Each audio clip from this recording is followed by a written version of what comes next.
최근 몇 년 동안 전 세계적으로 많은 불이 났습니다.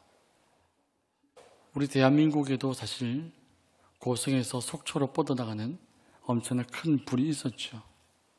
그것도 호주 땅에는 거의 5개월 동안 불이 꺼지지 않아서 불이 타오르는 것을 우리는 또한 보게 되었습니다. 이러한 불들이 일어나는 이유가 뭘까라고 우리가 생각해 보면 아마도 이 지구 땅이 메말랐기 때문에, 기근이 있기 때문에 그 불들이 쉽게 꺼지지 않는 결과를 초래하지 않았을까라고 생각을 해봅니다. 사실 우리가 아프리카 땅 중에서 동쪽에 있는 아프리카를 보면 이 가뭄으로 인해서 2760만 명이 기근에 직면해 있다라고 이야기를 합니다. 이 정도 인구수면 우리 대한민국 인구의 절반가량이 기근으로 메말라서 살아가고 있는 그 땅에 지금 살고 있다는 겁니다. 호주는 사실 비가 내리기가 그렇게 쉽지 않은 땅이라고 합니다. 그래서 5개월 동안 엄청난 불이 났고 또 기후 이상으로 인해서 그 땅에 폭우가 내려서 불이 꺼지게 되었죠. 또는 울진과 삼척에서 난 불도 마찬가지입니다. 우리 인간의 방법으로 불을 최대한 꺼보려고 노력했지만 이미 땅이 메말라 있기 때문에 비가 내리고서야 완전히 불이 꺼진 것을 우리는 볼 수 있습니다. 이렇게 가뭄이 생기게 되면, 땅이 메마르게 되면 직접적으로 농작물이 자라지지 않죠. 농작물의 생산량이 감소하게 됩니다. 그 산불 위험 또한 당연히 증가하게 되죠. 또한 물의 수위는 계속해서 내려가게 되고 또한 작물들이 죽게 됩니다. 또한 야생동물도 더 이상 마실 물도 없고 그렇기 때문에 그곳에서 죽을 수밖에 없는 그런 메마른 땅, 황폐한 땅으로 변하게 된다는 거죠. 또한 이 물이 없는 땅이란다면 우리 경제에도 많은 악영향을 끼치게 됩니다. 작물들이 죽어가고 수입도 감소하게 되고, 이렇게 땅이 메말랐다는 것은 사람이 살아가기에 너무나 어렵게 만드는 현실들이 우리에게 있다고 하는 겁니다. 우리 사람은 60%가량의 수분으로 물로 채워져 있다고 합니다. 그런데 우리에게 물이 부족하면 갈급하잖아요. 물이 마시고 싶고 물을 먹어야지만이 우리 갈증이 해소가 됩니다. 그렇기 때문에 물은 사실 우리에게 대단히 중요한 겁니다. 우리가 물을 마시지 못한다면, 물이 부족하게 된다면 두통이나 어지럼증, 그리고 소변 색깔이 진해진 것을 우리는 쉽게 경험합니다. 그리고 운동을 했는데도 땀이 나지 않는 것은 나에게 지금 수분이 부족하다는 겁니다. 그리고 참을 수 없는 허기가 계속되어지고, 또한 다이어트를 해도 다이어트가 되지 않는 겁니다. 내 안에 물이 부족하다는 겁니다. 또한 물이 부족하면 신진대사가 또한 느려지게 되는 거죠. 그만큼 물이라고 하는 것은 우리 사람에게 있어서나 자연에 있어서나 정말 중요한 것입니다. 이 물이라는 것은 우리의 갈증을 해소시켜주는 대단히 중요한 것이죠. 우리가 싱크홀이라고 해서 땅에 구멍이 생기는 거 있지 않습니까? 그것도 사실은 지하수가 물이 없어지면 생기게 되는 현상 중에 하나라고 이야기를 합니다. 우리 지구 곳곳이 혹은 우리의 몸이 이 갈증에 지금 허덕이고 있지는 않는가라고 생각을 해볼 수 있다는 겁니다. 우리가 영적으로 신앙적으로 갈증을 지금 가지고 있지만 영적으로 지금 신앙적으로 이 갈증을 해소할 줄 모르고 갈증을 해소할 줄 모르기 때문에 우리 심령이, 우리 마음이 황폐해지게 되어버린다고 하는 겁니다.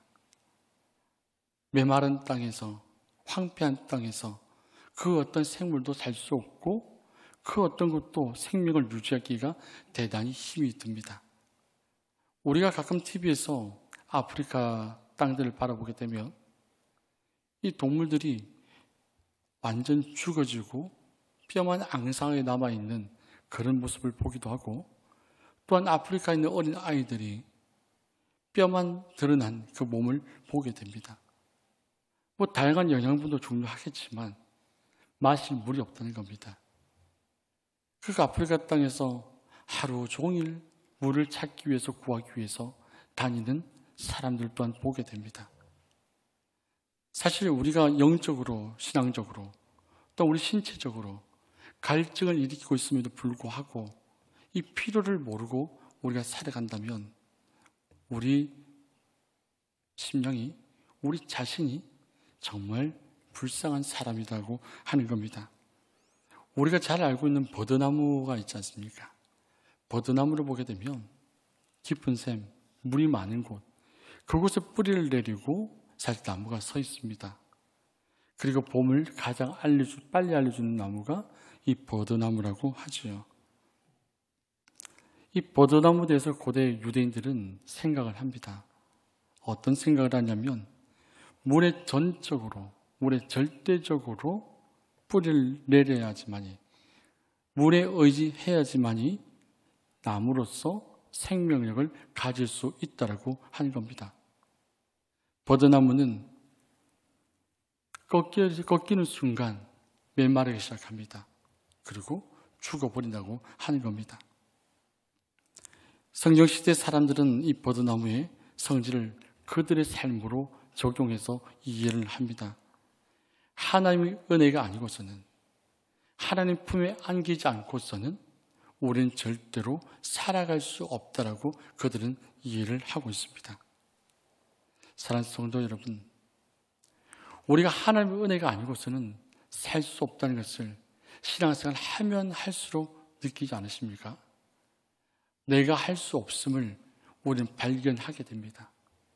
내가 할 수 없음을 깨닫게 되는 것, 그것이 은혜입니다. 사실은 하나님의 은혜가 아니고서는 내가 살 수 없다. 하나님의 도우심이 아니고서는 내가 살 수 없다. 이 신앙의 고백은 하나님께서 나에게 깨달음을 주셨다라고 하는 것이지요. 미시나라고 하는 성경적인 미시나라고 하는 사본이 있는데, 거기 보면 초막절에 대한 이야기를 기록되어 있습니다. 거기 보면 예루살렘 서쪽에 모짜라고 하는 지역이 있습니다. 그곳에서 버들나무를 베어서 예루살렘 성으로 옮겨옵니다. 그리고 그것을 번제단의 남서쪽 끝에 버들나무를 늘어지게 세웁니다. 그리고 버들나무를 번제단에서 한 1규빗 정도 높게 이 버들나무를 눕혀서 세우게 되는데, 그리고 나서 매일 한 번씩 이 번제단을 사람들이 돕니다. 그리고 7일째는 7번을 돕니다. 그러면서 그들이 하는 말이 이렇게 말합니다. 하나님, 우리를 구원하소서. 하나님, 우리를 구원하소서. 하나님, 우리를 흥왕케 하소서라고 이야기를 하는 겁니다. 좀 더 다시 설명해 보면 이스라엘 백성들이 광야에서 초막절을 지냈어요. 초막절을 지내다가 이제 성전에서 초막절을 지키는 모습을 보여주는데, 물이 없어서 시들어가는 이 버들나무, 이것을 보면서 초막절 7일 동안 매일 한 바퀴씩 돌고 7번째 날에는 7번을 도는데, 그들이 광야에서, 메마른 땅에서 하나님께서 허락하시고 하나님께서 이끌어 가셨던 그 초막절을 생각하면서 하나님의 은혜가 아니고서는 우리가 살아갈 수 없습니다. 하나님의 은혜가 아니고서는 우리가 이 땅에 올 수 없었습니다라고 이야기를 합니다. 그런데 7번을 돈다고 하는 이 의미는 단순한 의미가 아닙니다. 물이 없어서 메말라가는 이 버들나무의 모습이 마치 하나님의 은혜가 없이는 살 수 없는 접니다 라고 하는 고백입니다. 이 시간까지 살아오시는 인생의 시간 동안 하나님께서 어떻게 나를 이끌어 오셨는지, 어떻게 나에게 은혜를 주셨는지, 하나님께서 나에게 은혜를 주셨음에도 불구하고 그것을 깨닫지 못하고 나의 힘과 나의 능력으로 살아온 것처럼 우리가 지내오지는 않으셨습니까? 사실 여러분과 저에게는 하나님이 절대적으로 필요합니다. 하나님의 은혜가 없이는 우리는 꺾인 버들나무가 죽은 것처럼 죽을 수밖에 없는 그런 존재라고 하는 사실입니다. 하나님께 간절하게 시편 118편 25절의 말씀을 낭독하고 돌았습니다. 여호와여 구하옵나니 이제 구원하소서. 여호와여 우리가 구하옵나니 이제 형통하게 하소서. 이 버들나무가 꺾여서 번제단 위에 눕혀져 있을 때 그 죽어가는 그 모습이 나의 모습인 것처럼 생각을 했다라고 하는 겁니다. 우리의 심령이 하나님의 은혜 속에 있지 않으면, 버들나무가 물에 뿌리를 내리지 않으면 죽어버리는 것처럼 우리 인생의 모든 순간순간 속에서 하나님께 뿌리를 내리지 않고 하나님의 은혜 속에 안기지 않으면 우리는 메말라 죽어갈 수밖에 없는 연약한 존재입니다. 우리는 하나님의 형상과 하나님의 모양대로 지음받은 자죠. 그런데 하나님과 상관없는 말, 하나님과 상관없는 행동, 하나님 뜻과는 반대되는 삶, 이런 모습을 살아간다면 우리는 교인으로 있지만 성도가 되지 못하는 겁니다. 교회라는 테두리 속에 우리가 들어와 있지만 이곳에서 우리는 취미생활로 교회를 다녀서는 안 되지요. 교회만 왔다 갔다 해서도 아니 됩니다. 우리는 거룩한 무리가 되어져야 합니다. 주님을 닮고 주님이 사셨던 인생의 모습, 주님께서 거니셨던 모습, 하셨던 말씀, 우리 그것을 말씀을 통해 충분히 확인할 수 있습니다. 주님께 뿌리를 내렸다는 것이 무엇입니까? 하나님께 뿌리를 내렸다는 것이 무엇입니까? 내가 지금 생명을 유지하고 있다는 것은 무엇입니까? 나에게 힘을 주시고 나에게 능력을 주시고 성령 하나님께서 나를 끌어가실 때에 우린 아멘함으로 순종하며 따라가야 합니다.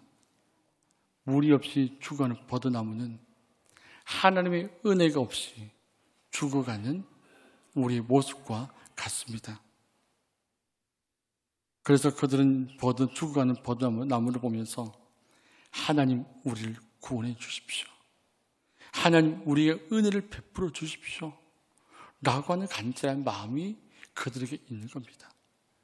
그들의 심령이 갈급할 때에, 그들의 심령이 갈증을 일으킬 때에 이 버들나무를 보면서 하나님 나의 이 갈급함을 해결해 주십시오. 내 심령의 해결을 시켜 주십시오. 라고 이야기를 하는 겁니다. 사랑하는 성도 여러분, 신앙생활 하기가 어떠십니까? 편한 시대를 우리는 살고 있습니다. 우리가 교회를 온다고 해서 뭐라는 사람이 결코 많지 않습니다. 교회를 안 간다고 해서 또한 누가 뭘 하지도 않습니다. 그 내 심령 속에 성령 하나님께서 말씀을 하실 겁니다. 우리의 마음을 두드릴 겁니다. 기도하라, 예배하라. 그리고 주님의 모습을 담는 성화의 삶을 살아야지 않겠니? 라는 음성이 들리기도 하실 겁니다. 우리 그 음성에 귀를 기울여야 합니다. 그리고 순종을 해야 합니다. 그것이 여러분과 제가 살 수 있는 길입니다. 우리는 여기서 한 가지 생각해 볼 수가 있습니다. 오늘 말씀의 본문이었던 요한복음 7장 37절, 38절 말씀 속에 보면 이 버드나무의 상징적인 의미와 그리고 번제단에서 죽어가는 이 버드나무, 이것을 통해서 주님께서 말씀하시기를 누구든지 목마르거든 내게로 와서 마시라고 말씀하실 겁니다. 우리가 목이 마르거든 우리가 주님 앞에 나가야 합니다. 그래야지 우리 심령이 황폐해지지 않습니다. 주님 앞에 나와야지만이 내 심령이 메마르지 않습니다. 주님 앞에 나와야지만이 내 심령이 광야와 같이 그 어떤 생물도 살 수 없는 그런 땅이 되지 않습니다. 여러분의 심령이 주님 앞에 나와서 생수를 마실 때에 여러분의 심령을 통해서, 여러분의 삶을 통해서, 여러분의 모습을 통해서 울창한 숲이 이루어질 수 있을 것이고, 많은 이들이 여러분의 삶의 울타리 안에서 쉴 수 있을 것이고, 여러분의 삶의 그늘 속에서 사람들이 평안을 느낄 수 있을 것입니다. 여러분이 그리스도의 향기와 그리스도의 편지로 산다는 것은 주님께서 허락하신, 주님께서 주시는 생수를 마실 때에 우리 메마른 심령이 시대와 같은 생물을 일으키고 생물을 살려내는 그런 존재가 될 수 있다는 말씀입니다. 예수님께서는 본인을 무엇으로 표현하셨습니까? 예수님은 자신이 마치 죽어가는 포도나무에게 물이 생명이듯 주님께서 자신을 가리켜서 생명의 물이라고 말씀하셨습니다. 주님은 우리를 살릴 수 있는 분입니다. 주님은 우리가 생명을 가지고 주님의 자녀로 살아갈 수 있게 하시는 분입니다. 우리가 예수를 믿고 은혜를 받을 때만 주님을 닮는 삶을 사는 것이 아니라 죽어오시는 그날까지 우리는 주께서 허락하신 이 영원한 생명의 물을 마시며 주님을 닮아가야 합니다. 예수님은 자신을 가리켜서 죽음으로부터 살릴 수 있는 은혜라고 말씀을 하시는 겁니다. 우리가 은혜를 받을 수 있는 것은 주님 앞에 나가는 겁니다. 주께서 허락하신 생수를 마시는 겁니다. 우리의 말이 바뀌기를 원하십니까? 우리 생각과 삶의 태도가 주님을 닮아가기를 원하십니까? 그러시다면 주께서 허락하시는 생명의 생수, 이 목마른 이 가운데서 그것을 마실 수 있기를 원합니다. 그것이 허락되어진 주님의 말씀입니다. 말씀을 읽으시고 말씀을 보시고 말씀을 들으시고 말씀대로 살아내는 힘이 있기를 원합니다. 버드나무가 물을 구하듯이 우리는 예수님을 구해야 합니다. 모라비안의 지도자 진젠도르프 백작이라는 사람이 있습니다. 이 사람이 자신이 가지고 있던 사회적인 지위와 명성과 재산, 이 모든 것을 버리고 맨발로 뛰쳐나갔을 때 그의 친구들이 물었습니다. 자네의 야망은 무엇인가? 자네의 야망은 무엇인가? 그는 이렇게 대답합니다. 오직 예수 그리스도뿐, 오직 그분뿐이라고 대답을 하는 겁니다. 우리가 주님 앞에서 살아갈 때에 우리가 구해야 할 것은 오직 예수 그리스도가 되어져야 합니다. 세상에 한 발, 교회에 한 발, 어느 쪽을 디딜까 고민하는 것이 아니라 주님에게 우리 삶 전체를 맡겨보시기를 원합니다. 그 주님께서 우리를 살려내십니다. 깊은 밤에 성 어거스틴이 말씀을 묵상하다가 잠이 들었습니다. 꿈속에서 주의 천사가 나타나서 성 어거스틴에게 묻습니다. 그대는 무엇을 원하는가? 그는 깊은 꿈속에서도 그의 의식과 신앙을 지탱시켰던 그것으로 대답을 합니다. 아니요, 저는 아무것도 필요 없습니다. 오직 주님 밖에는요, 라고 이야기를 하는 겁니다. 의식이 없을 때에도 이 성 어거스틴에게는 오직 주님만이 필요하다라고 지금 이야기를 하고 있습니다. 우리가 주님 앞에 나의 의식이 없는 순간에도 꿈속에서조차도 오직 주님만이 필요하다는 고백이 우리의 고백이 되었으면 참 좋겠습니다. 에콰도 강가에서 선교하던 선교사 엘리엇이 있습니다. 그가 이런 말을 했거든요. 내가 진짜 붙들 수 없는 것, 어차피 놓아버릴 수밖에 없는 것들을 붙들려고 애쓰는 것은 어리석은 사람이다라고 이야기합니다. 그러나 절대로 잃어버리지 말아야 할 것, 그 영원한 것을 얻기 위해서 생명을 버린 것은 결코 어리석은 사람이 아니다라고 하는 겁니다. 우리 붙들 필요가 없는 것, 붙들어도 잃어버리는 것, 그것을 붙들고 살고 있지는 않습니까? 우리 결코 놓쳐버리지 말아야 될 것, 잃어버리지 말아야 될 것, 그것을 놓치고 있지는 않습니까? 우리는 무엇을 붙잡아야 되는지, 무엇을 붙잡고 살아가야 되는지 우리는 분명하게 아셔야 합니다.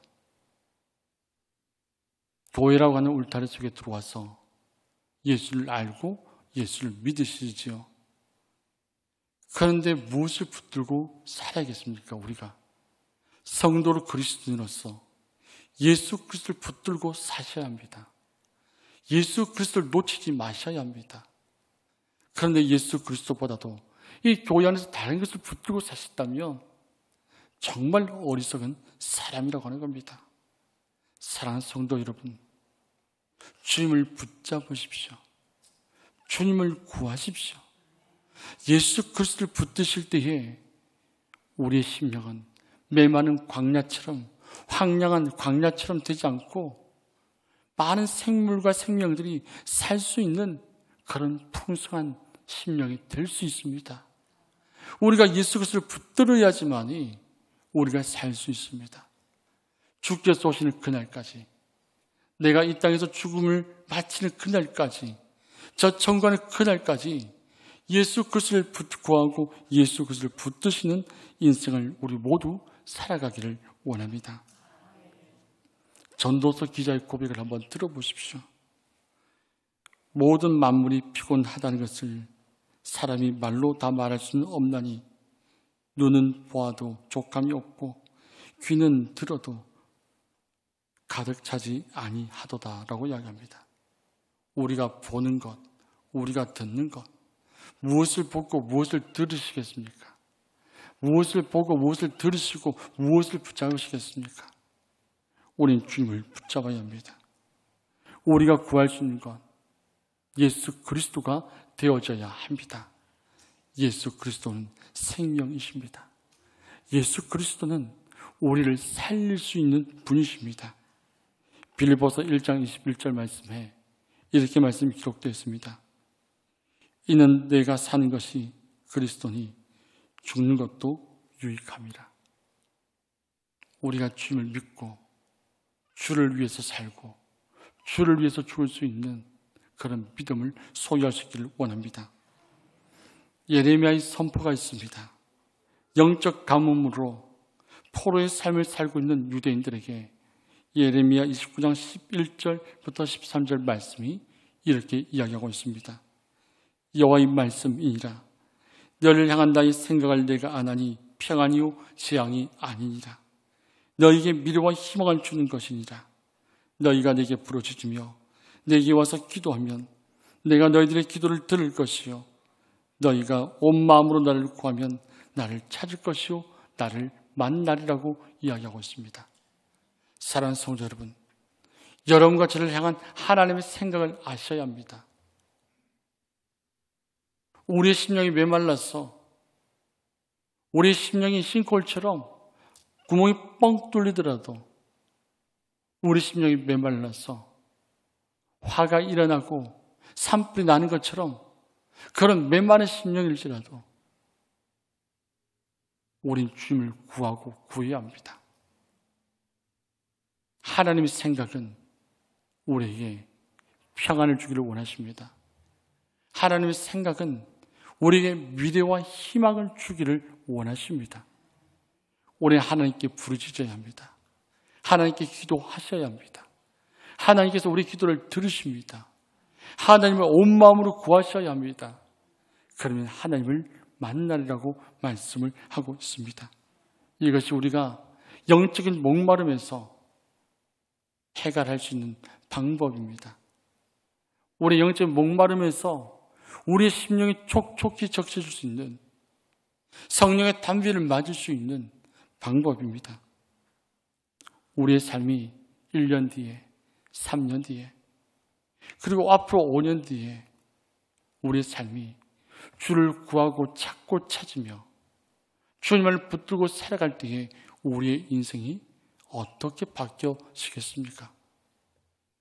바라기는 여러분과 저와 우리 모두가 또 다른 생수를 흘려내려 보낼 수 있는, 그래서 모든 생물을 살릴 수 있는, 우리 교회를 살릴 수 있는 여러분의 섬김으로 그런 역사가 일어나기를 주님의 이름으로 축복합니다.